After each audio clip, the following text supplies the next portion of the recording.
Everyone, welcome in this video. और आज की इस वीडियो में हम हीरो प्लेजर के बारे में कुछ बात करेंगे। हीरो प्लेजर एक 100 सीसी की 4 स्ट्रोक स्कूटर है और इसमें कुछ जो बेसिक प्रॉब्लम्स होती हैं, जैसे माइलेज का कम होना और ब्रेक ठीक से ना लगना। ये प्रॉब्लम नहीं है एक्चुअली, ये बाय द टाइम जैसे हम गाड़ी को यूज़ करते हैं वैसे वैसे ये काम इसमें इजीली निकलते हैं। और आज की इस वीडियो में हम सबसे पहले इसके ब्रेक टाइट करने का आपको बताएंगे, इसको कैसे टाइट किया जा सकता है। और दूसरा ये जो की लॉक होता है ये भी काफ़ी यहाँ पे लूज़ है, तो हम इसको भी टाइट करने की आज कोशिश करेंगे। उसके अलावा जो मेन पर्पस है आज की वीडियो का वो है इसके माइलेज को सेट करना। तो आइए सबसे पहले इसके ब्रेक को देखते हैं। तो यहाँ पर इसका जो रियर ब्रेक है वो यहाँ पर आके अटैच होता है, यहाँ पर इसकी केबल है। और आप देख सकते हैं कि अभी जो हम ब्रेक लगा रहे हैं ये काफ़ी कम लग रहा है। हालांकि इसमें अभी जगह है, क्योंकि जब ये जो एरो है, जब यहाँ पर एक पॉइंट दिया होता है, इस पॉइंट के अगर पास बराबरी से आ जाए उस कंडीशन में हमें ब्रेक शू बदलने की ज़रूरत पड़ती है। तो अभी इसमें क्योंकि जगह है तो हम यहाँ से इसको सीधे क्लॉकवाइज घुमा सकते हैं। अब चूँकि थोड़ा टाइट है तो हम इसमें फिक्स स्पैनर का यूज़ करके इसको घुमाएंगे। तो यहाँ पर हम ये 14 नंबर के पाने से इसको फिक्स कर सकते हैं।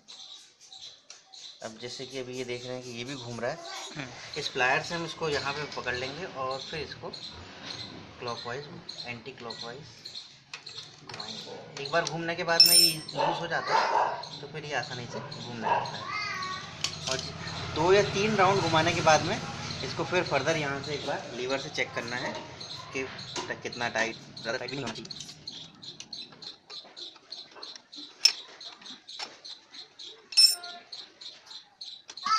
अब कई बार हमें ये डाउट भी होता है कि हमें कितना ब्रेक टाइट रखना चाहिए।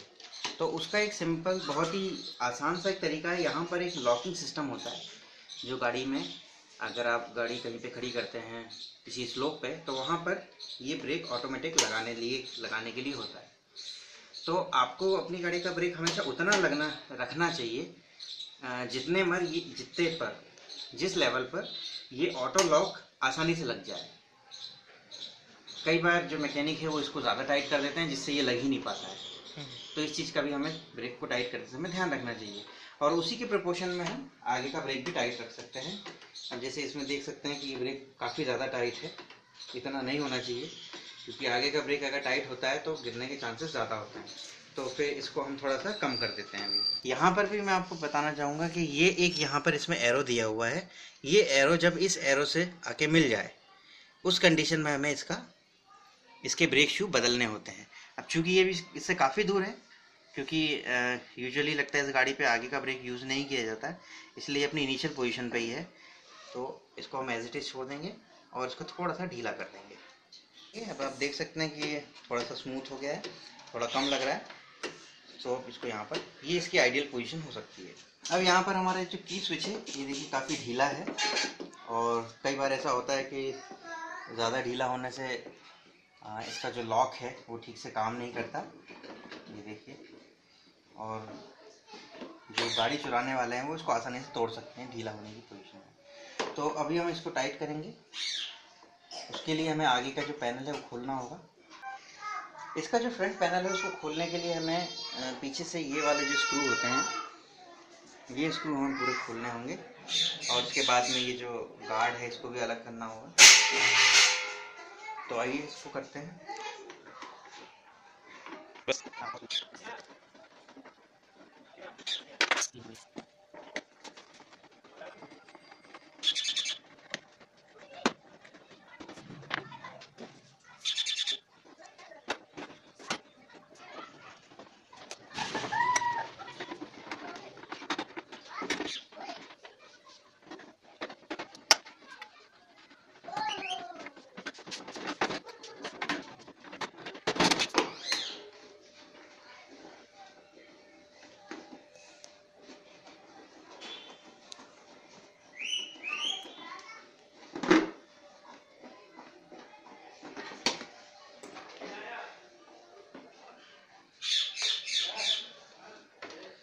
इस पैनल को निकालते समय फिर यहाँ पर जो इंडिकेटर के सॉकेट है उसको भी निकालना आसान ज़रूरी होता है।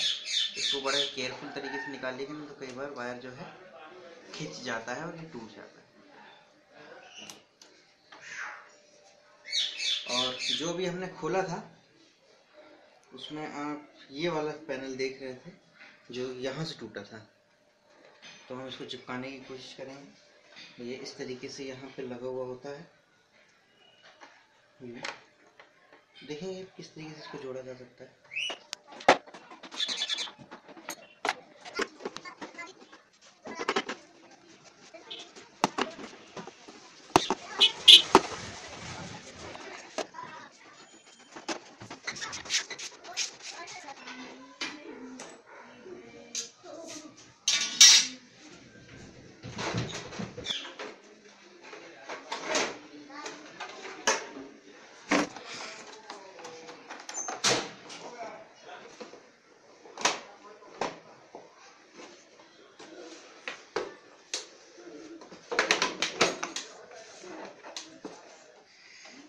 ये पहला तो ये हमने कस, तो इसके जो की को टाइट करने के लिए सबसे पहले तो आपको ऊपर वाला जो स्क्रू है उसको ऊपर से लेना पड़ेगा, हैंडल के ऊपर से। यहाँ से आप टाइट कर सकते हैं यूँ। और जो नीचे वाला हैंडल है वो बड़ा कॉम्प्लिकेटेड है, तो उसके लिए थोड़ा सा हैंडल को घुमाना होगा। और हैंडल में एक छेद है यहाँ पे, ये जो छेद है यहाँ पे देखिए, ये दिख रहा है।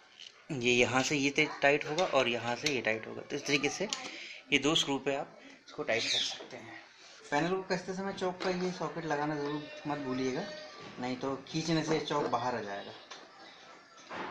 क्योंकि किसी भी चीज़ को खोलना तो आसान होता है, लेकिन पैक करते समय उतनी ही चीज़ें हम मिस कर जाते हैं।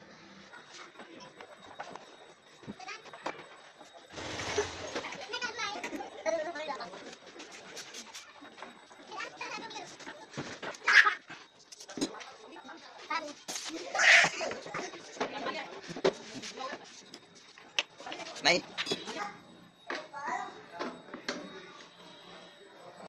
इसके माइलेज को सेट करने के लिए हम सबसे पहले इसका ये जो डिग्गी वाला पोर्शन है इसको खोलना होगा, और इसको खोलने के बाद में हमें इसके इंजन तक पहुंचना होगा।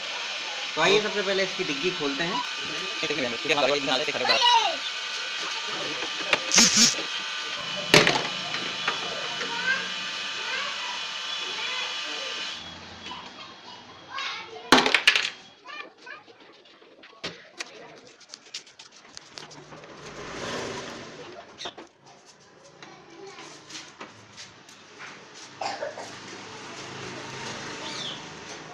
पूरा ही बाहर हो जाएगा, मतलब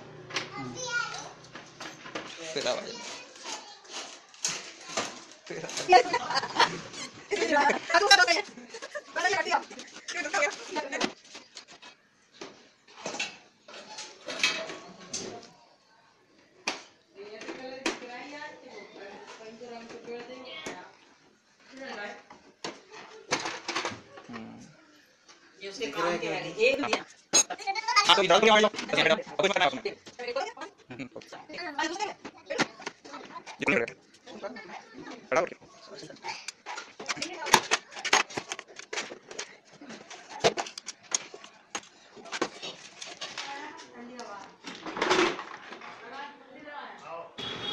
चलो, अभी माइलेज सेट करने के लिए हमने इस गाड़ी को खोला था, लेकिन हमने देखा कि जो इसका जो चोक सिस्टम था यहाँ से लेके यहाँ तक, जब भी हम इसके चोक को खींचते थे तो ये जो चोक था वापस करने के बाद में यहीं पे अटक जाता था। तो अभी हमने फ़िलहाल इसमें एक टेम्पररी एक स्प्रिंग लगा दिया है जो इसको वापस पीछे की तरफ खींच रहा है। तो आप भी ध्यान दीजिएगा, यदि आपकी गाड़ी में ऐसी कोई प्रॉब्लम है, चोक कई बार हम खींच के रखते हैं और जब यहाँ से वापस उसको रिलीज़ करते हैं तो यहाँ पर ये रिलीज़ नहीं हो पाता है। खींच के ऊपर वापस ये भी हमने खींचा और ये वापस कर दिया। तो अभी ये स्प्रिंग हमने लगाया है, इसलिए ये चोक प्रॉपरली काम कर रहा है। ये भी बता दें क्यों हुआ है इसका वायर टूट? ये ऐसा इसलिए होता है क्योंकि यूजुअली ये रेगुलर यूज़ में नहीं होता है ये वाला इसका एक्सटेंशन, तो इसमें रस्ट आने के कारण से ये वायर इसमें टाइट होने लगता है और खोलने पे खुल तो जाता है लेकिन फिर ये ढीला नहीं हो पाता है। तो अभी हमने इसको इस तरीके से इसकी प्रॉब्लम सॉर्ट आउट की है। तो अब उसके बाद में हम वापस अपने माइलेज सेटिंग पे आते हैं।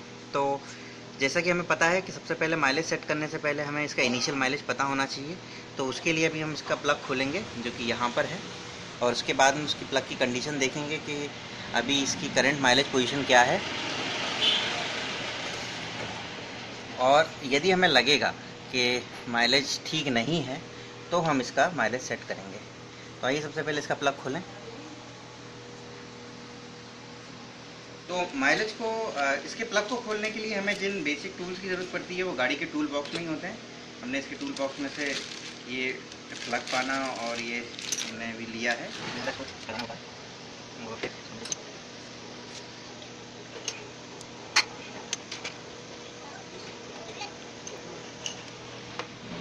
हर 2-3 महीने में अगर एक बार आपका प्लग खुलता रहता है तो इससे आसानी ये होती है कि जाम नहीं होता है, क्योंकि कई बार प्लग खुलने में टूट भी जाता है।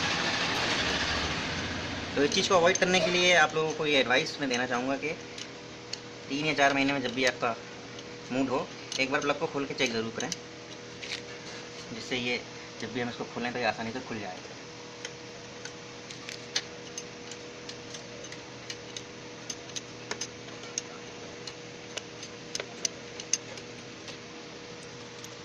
तो आप देख सकते हैं कि इसका जो प्लग निकला है, कलर के हिसाब से इसका जो माइलेज है वो रिच और लीन के बीच में है, मतलब ये ऑप्टिमम नहीं है।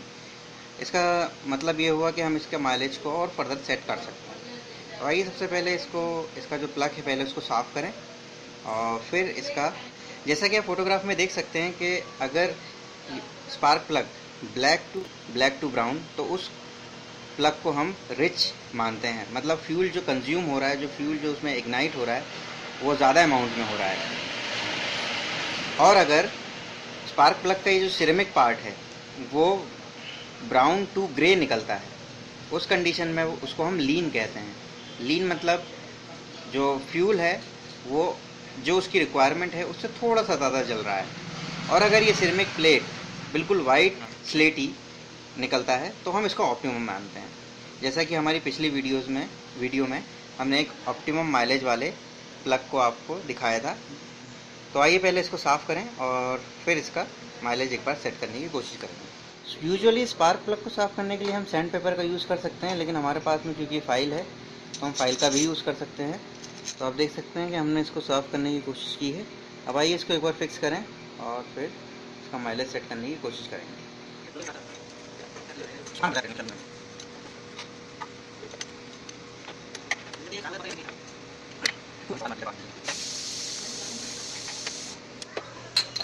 तो ये हमने अभी इसमें स्पार्क प्लग इसमें कस दिया है और ये हमने उसकी कैप भी लगा। अब आइए इसको एक बार चालू करते हैं और फिर इसका माइलेज सेट करेंगे।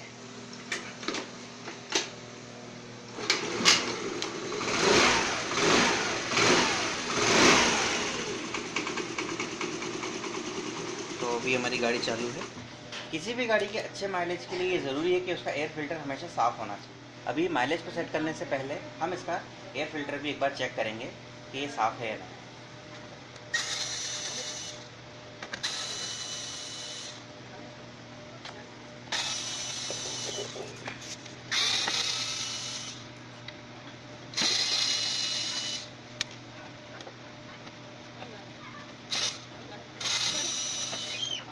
इसका एक नट ये बिल्कुल कोने में होता है, सामान्य रूप से इसको खोलना लोग भूल जाते हैं। तो आप देख सकते हैं कि इसका जो फिल्टर है गंदा हो चुका है।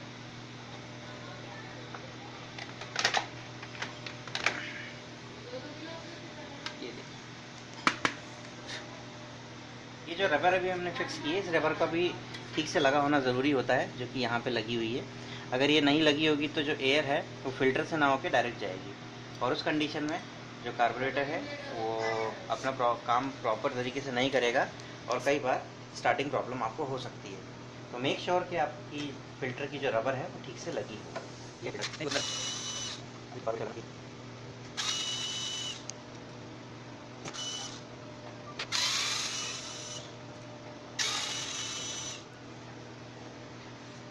तो इस एयर फिल्टर को हम इस तरीके से निकाल सकते हैं। आप देख सकते हैं कि अगर आपका एयर फिल्टर साफ़ होता तो वो ऐसा दिखता, जबकि अभी हमारा एयर फिल्टर ऐसा दिख रहा है, मतलब इसको काफ़ी ज़्यादा साफ़ करने की ज़रूरत है। तो इसको साफ़ करने का तरीका ये होता है कि आप यूजुअली हाई प्रेशर एयर से भी इसको साफ़ कर सकते हैं। जब एयर फिल्टर की बात निकली तो मैं आप लोगों को एक बात और बताना चाहूँगा कि कई बार जो स्टूडेंट्स हैं, बेसिकली स्टूडेंट्स या जो यंगस्टर हैं, वो अपनी गाड़ी का फ़िल्टर निकाल के गाड़ी चलाते हैं आवाज़ तेज़ करने के लिए।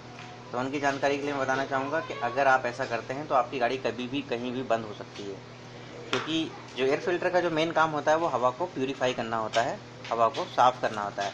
इसमें इतना ज़्यादा एरोज़ोल और डस्ट मटेरियल होता है कि वो आपके गाड़ी के कार्बोरेटर में जाकर, कार्बोरेटर में जो सॉफ्ट पार्ट्स होते हैं जैसे फ्यूल पंप होता है, इंजेक्टर होता है, इन सब में जाके वो जाम कर सकते हैं फ्यूल सप्लाई को। और इसका जो सीधा खामियाजा आपको कभी भी किसी भी सड़क पर, बीच सड़क पे आपको भुगतना पड़ सकता है।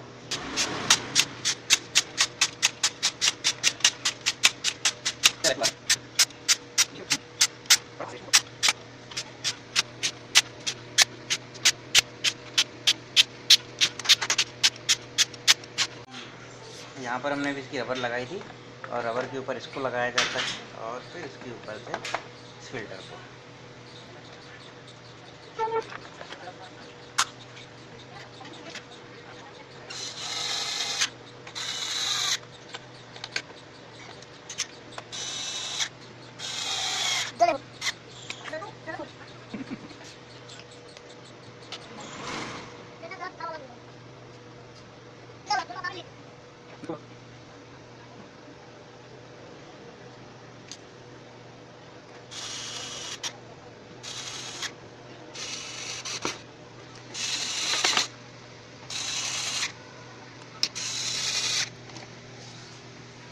तो ये हमने अभी इसका फ़िल्टर ठीक साफ़ कर लिया है। अब आइए इसकी कार्बोरेटर की सेटिंग एक बार देखें। तो किसी भी स्कूटर के कार्बोरेटर को सेट करने के लिए हमें दो चीज़ों के बारे में पता होना ज़रूरी है, जैसे कि हम हर बार अपने वीडियो में बताते हैं आपको। पहला होता है फिक्स एक्सेलरेटर, जो कि ये यहाँ पर दिया हुआ है एक छोटा सा स्क्रू जिसमें स्प्रिंग लगी होगी, बाहर की तरफ जिसमें स्प्रिंग लगी होगी।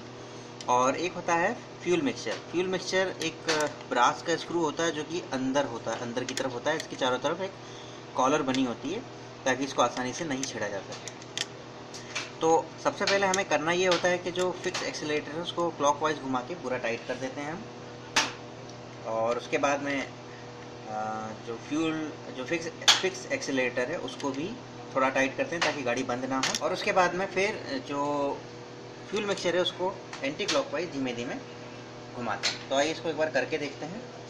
तो यहाँ पर अभी हमने एक स्क्रू ड्राइवर को यहाँ पे फिक्स कर दिया है और दूसरा है हमारे पास में। तो हम सबसे पहले इसके यहाँ पर दिख रहा है पूरा, ये जो ये जो फ्यूल मिक्सचर है इसको पहले हम क्लॉकवाइज घुमाते हैं।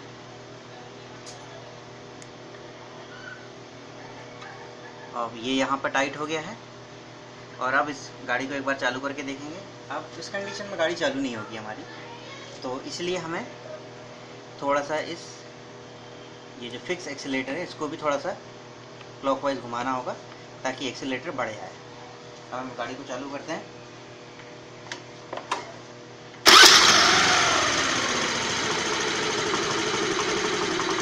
तो ये भी हमारी गाड़ी चालू है और जैसे कि हमने कहा था, अब इसका जो फ्यूल मिक्सचर है उसको एंटी क्लॉकवाइज घुमाते हैं बहुत धीमे धीमे।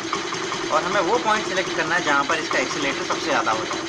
तो आप देख रहे हैं कि धीमे धीमे इसका एक्सेलरेटर जो है बढ़ रहा है। और जैसा कि हमने कहा था कि इसको उस पॉइंट पर सेट करना है जहाँ पर इसका एक्सेलरेटर सबसे ज़्यादा हो।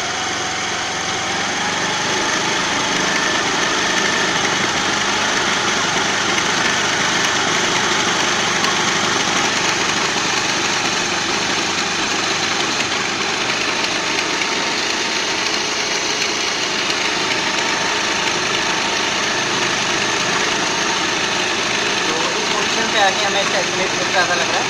अब इसका जो फिक्स एक्सीलेटर है उसको थोड़ा कम करेंगे हम और गाड़ी की रेट को थोड़ा 1000 से 800 आरपीएम के बीच में लेके आएंगे।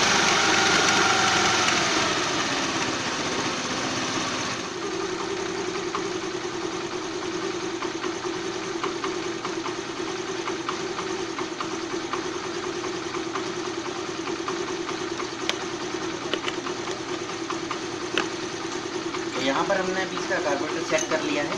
आपको अपने इंजन का आरपीएम उस लेवल तक सेट करना है कि ये ऑटोमेटिक बंद ना हो। फिर आप वो उसको 800 आरपीएम कर सकते हैं या 1000 आरपीएम। कई बार ये गाड़ी की ट्यूनिंग के ऊपर भी डिपेंड करता है कि गाड़ी कितने अच्छे तरीके से ट्यून है। अब आइए इसके पैनल्स को वापस लगाते हैं और एक बार इसकी टेस्ट ड्राइव लेके आते हैं।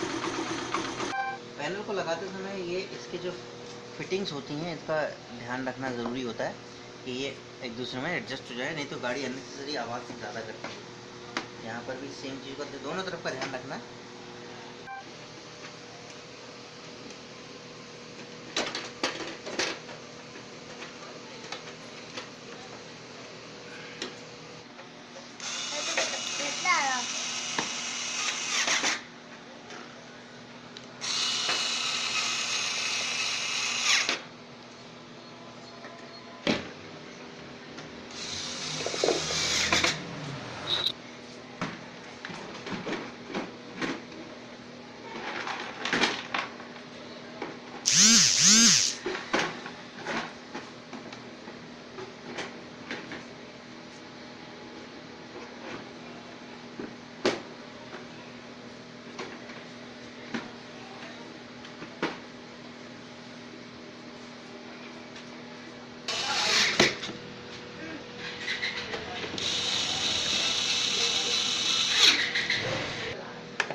तो हमारी गाड़ी तैयार है।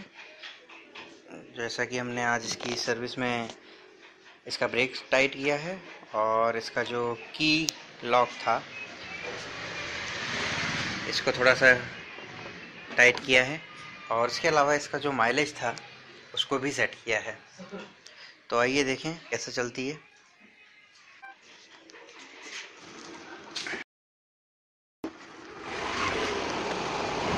रेस दो एकदम से, झटके तो नहीं ले रही? नहीं है? नहीं, झटके नहीं ले रही है। बाकी अपन लंबी रेस पे लेते हैं ज़रा, तब पता चलेगा।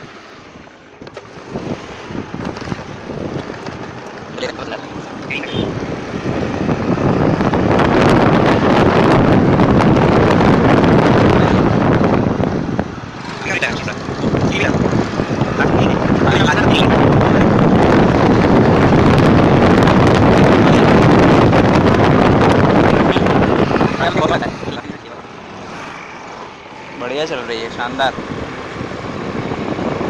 आवाज़ भी थोड़ी कम होगी इधर जब हाँ वो सब मिलने की आवाज़ कम हो रही है।